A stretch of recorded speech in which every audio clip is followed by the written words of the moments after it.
Ça ne sera pas un scoop pour la COFIN, hein. Déjà l'année passée, lorsque nous avons évoqué le budget 2023, nous parlions de ces points d'impôt affectés car nous savions qu'il y avait 3 gros chantiers à venir en ville de Nyon puisque les crédits d'études avaient déjà été votés. Ces 3 gros chantiers représentent un montant de 82 millions qu'il va falloir effectivement financer. Ces 3 points d'impôt affectés concernent la piscine du Rocher, l'école du centre-ville et le centre sportif de Collovray. Que se passe-t-il si un de ces projets est refusé ?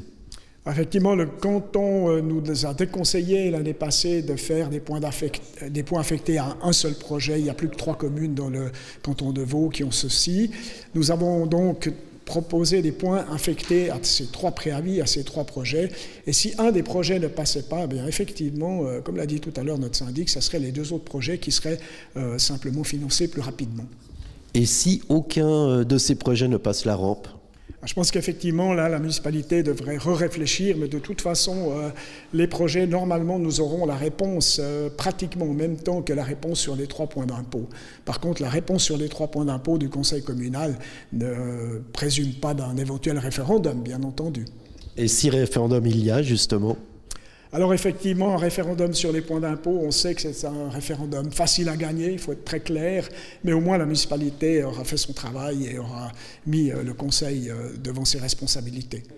Ces projets sont devisés à près de 80 millions de francs. Ces 3 points d'impôt affectés doivent ramener 4,5 millions par an, soit au total 13,5 millions.